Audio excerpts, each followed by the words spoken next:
अस्सलाम वालेकुम गाइस, कैसे हैं? उम्मीद करता हूँ सभी ठीक-ठाक होंगे, फिट-फाट होंगे, हँसते हुए, मुस्कुराते हुए होंगे। आप देख रहे हैं बाबरी ट्रैवल इन्फो। अच्छा, मैंने आपको पिछली वीडियो में ये बताया था कि मैं आपको एफआईए वाले का बताऊँगा कि जब डिपोर्ट होके जो आ रहे हैं हमारे तुर्की से पाकिस्तानी, अ, उनके साथ जो क्या मुश्किलात पेश आती हैं एयरपोर्ट के ऊपर, एफआईए वाले उनको कैसे हैंडल करते हैं या फिर वहाँ पर क्या-क्या फेस करना पड़ता है। वीडियो स्टार्ट करने से पहले आप तमाम दोस्तों से गुजारिश है, subscribe to my YouTube channel and press bell icon. उसके बाद सेकंडली ये कि आप वीडियो पूरी देखा करें। बहुत से दोस्त फिर कमेंट करते हैं कि यार ये हमें पता नहीं है। तो कुछ ऐसा होता है कि वीडियो के लास्ट पे शायद वो आप जो जिस चीज़ के बारे में जानना चाहते हैं वो वीडियो के लास्ट पे हो या फिर वो स्टार्ट में हो। तो आप कोशिश करें कि वीडियो को पूरी देखें। जहाँ आप 2-4 मिनट देखते हैं, वहाँ 5-6 मिनट देख लें, तो शायद आपको जो इन्फॉर्मेशन चाहिए वो आप तक ईज़िली पहुँच जाए। अच्छा, वीडियो स्टार्ट करते हैं। एफआईए वाले जब मैं आया था, मैं ₹0 और किसी किस्म की कुछ ज़मानत मुझे नहीं करवानी पड़ी थी। सीधा एयरपोर्ट पे, एयरपोर्ट से मैं वहाँ पर ही अपनी वेरिफ़िकेशन करवा के खुद ही मैं बाहर आ गया। ना मुझे किसी को कॉल करने की ज़रूरत पड़ी, ना मुझे कुछ फ़ाइन पे करना पड़ा और ना ही कुछ किसी किस्म की मुश्किलात का सामना करना पड़ा। लेकिन अब कुछ डिफ़रेंट है। कराची के ऊपर बहुत ज़्यादा सख्ती है।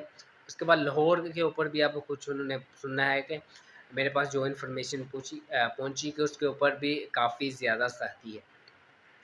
सख्ती कुछ ऐसी है कि आपको जैसे ही आप पाकिस्तान पहुँचेंगे, आपको इमिग्रेशन पास करेंगे, एफआईए वाले आपको पकड़ लेंगे, आपको वहाँ पर ही जो एयरपोर्ट का थाना है, वहाँ पर आपको ले जाया जाएगा। वहाँ पर आपका जितना सामान होगा, आपके पास मोबाइल्स होंगे, जो भी होगा, वो ज़ब्त कर देंगे, आपको नहीं देंगे। अगर आपके कोई जानने वाला हो, तो आप सिफ़ारिश करवा के आप कहते हैं ना, बर्फ़बारी गल पक्की करके निकल सकते हैं। तो अगर आपका कोई जानने वाला हो इमिग्रेशन में, एफआईए में, तो आप उसको कुछ फ़ाइन देकर, दे-दुआ के, तो कुछ मामलात आप क्लियर कर सकती हैं और आप वहाँ से डायरेक्ट ही आप एयरपोर्ट से बाहर आ सकते हैं। आपको थाने चक्कर जा ये सब कुछ चक्कर लगाने की ज़रूरत नहीं पड़ती। तो अगर आपका कुछ जानने वाला नहीं, तो फिर आपके लिए थोड़ी-सी मुश्किलात ये है कि आपको एफआईए वाले जो हैं वो थाने में ले जाएँगे। वहाँ पर आपका चालान बनेगा और फिर आपको वो चालान पे करना पड़ेगा। चालान क्या होता है कि एक फ़ॉर्म होता है, उसके ऊपर आपकी पूरी डेटा वेरिफ़िकेशन होता है। उसके ऊपर आपको फ़ाइन भी पे करना पड़ेगा। वो फ़ाइन 25, 30 इतना थाउज़ेंड, यानी कि प 20,000, 25,000, 30,000, जहाँ पर भी आप मसलन वो आपको फँसा लें। तो वो फ़ाइन पे करना पड़ता है, उसके बाद आपको ज़मानत करवानी पड़ती है। फिर उसके बाद जो है वो आपको वहाँ से छोड़ते हैं, वहाँ से आपको क्या कहते हैं, निकाल देते हैं। फिर आपको उनकी तरफ से वो आप फ़ारिग होते हैं। और अगर कोई मसलन आपकी ज़मानत नहीं हो रही या आपका फ़ाइन पे नहीं हो रहा, तो जब तक आपका फ़ाइन पे नहीं हो रहा नहीं होगा, तो तब तक आपका कुछ नहीं होगा।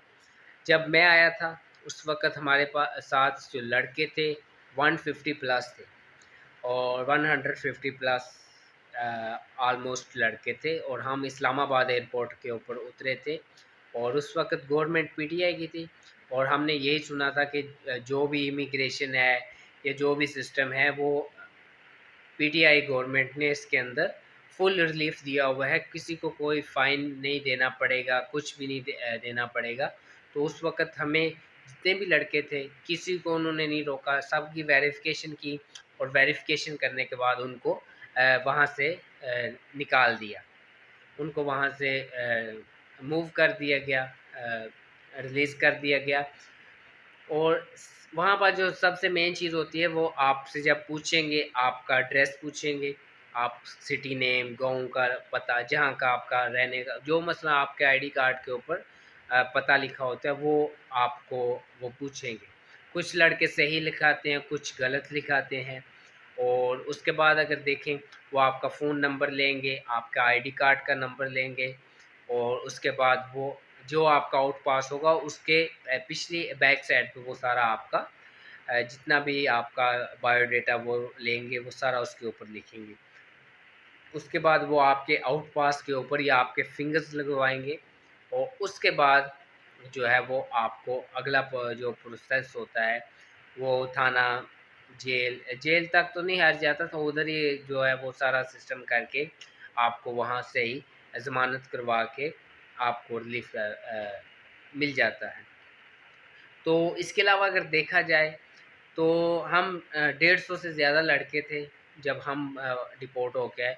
तो किसी ने मसलन ना किसी को उन्होंने रोका, ना किसी को उन्होंने बोला कि आप पैसे दो, ना किसी को उन्होंने बोला कि आप ये थाने में जाओ या आपको थाने में रुकना पड़ेगा, नहीं। वो एक ही जिस का नाम अनाउंस करते गए, उससे वेरिफ़िकेशन करते गए, पता जो एड्रेस था वो लिखते गए और फ़ोन नंबर लिखते गए और उनको वहाँ से फिंगर्स लगवा के वो वहाँ से रिलीज़ करते गए एयरपोर्ट से। तो अब जो है, अब जो लास्ट पिछले मंथ जो लड़के आए थे उनसे मेरी बात हुई। उन्होंने यही बताया कि उनको चालान पे करना पड़ा और बाकायदा उनको ज़मानत करवाने के बाद उनको वहाँ से रिलीज़ किया गया। उसके अलावा जो कुछ लड़के हमें बता रहे थे कि 2 से 3 लड़के ऐसे थे उनमें जिनका इमिग्रेशन में कुछ वाक़फ़ियत थी, जान-पहचान थी। उन्होंने कुछ बाहर से ही फ़ाइन पे करके वो डायरेक्ट ही वहाँ से उनको रिलीफ़ मिल गया और वो उन्होंने उनको मसलन थाने में रुकना नहीं पड़ा और उधर से उनको रिलीज़ कर दिया गया। तो ये सिस्टम है, थाने में आपको मसलन आपको फ़ाइन पे करना ही पड़ेगा। अब का पता नहीं है जो मसलन क्योंकि लास्ट जो मेरी बात हुई थी, लास्ट इन्फॉर्मेशन के मुताबिक लाहौर में जो लड़के आए थे, उन्होंने ये बताया था कि लाहौर में फ़ाइन पे करना पड़ता है, चालान वहाँ पर चालान भरना पड़ता है। अब इस्लामाबाद में अगर कोई फ़्लाइट आती है किसी का कोई भाई, दोस्त, किसी का कोई भी रिश्तेदार, अज़ीज़-ओ-क़ारिब अगर इस्लामाबाद एयरपोर्ट के ऊपर आता है, तो वो हमसे ज़रूर कॉन्टैक्ट करें ताकि हम उनसे इन्फॉर्मेशन ले लें कि इस्लामाबाद एयरपोर्ट के ऊपर इस वक़्त की सिचुएशन क्या है, वहाँ पर क्या फ़ाइन लिया जा रहा है या नहीं लिया जा रहा है। तो ये थी एफआईए के हवाले से वीडियो। तो अगर मज़ीद कोई इन्फॉर्मेशन मेरे तक पहुँचती है तो वो भी हम आप तक ज़रूर पहुँचाएँगे। अपना ख़्याल रखिएगा और दुआओं में हमें याद रखिएगा और जितने भी हमारे परदेसी भाई दियारे गैर में मुश्किलात में हैं, हम यही दुआ करते हैं कि अल्लाह पाक उनको तमाम जो है उनकी परेशानियाँ दूर करे और वो अपने जिस मकसद के लिए गए हैं अल्लाह पाक उनका वो मकसद पूरा करे, क्योंकि ज़्यादातर जो ओवरसीज़ पाकिस्तानी हैं वो अपने सुनहरे मुस्तकबिल के लिए सुनहरे मुस्तकबिल की खातिर अपने मुल्क छोड़कर, अपने प्यारों को छोड़कर परदेस में जाकर मेहनत करते हैं, मज़दूरी करते हैं और उसके बाद वो अपने घर वालों को पैसे भेजते हैं। तो यही उनका मकसद है कि उनका मुस्तकबिल सुनहरा हो और उनकी आने वाली नस्लें जो है वो अच्छे से ज़िंदगी, अच्छे से लाइफ़स्टाइल उनको मिले, अच्छा-सा जो उनकी ज़िंदगी है, उनकी तमाम ज़रूरियात पूरी हो, किसी किस्म की उनको मुश्किलात ना हो। तो जब वो वहाँ पर परेशान होते हैं या फिर मुश्किलात में फँसते हैं, तो फिर ज़ाहिर-सी बात है, वो हमारे भाई हैं, वो हम में से हैं, हम उनमें से हैं, तो फिर हमें ही उनका एहसास, हमें दर्द होता है कि यार हमारे पाकिस्तानी, क्योंकि जो बंदा इस सिचुएशन से गुज़र के आता है, उसको इसका बहुत अच्छे से आइडिया होता है और मैं इस सिचुएशन से गुज़र के आया हूँ और मुझे इस चीज़ का आइडिया। अपना ख़्याल रखिएगा, दुआ में याद रखिएगा। Thanks for watching, good luck, take care.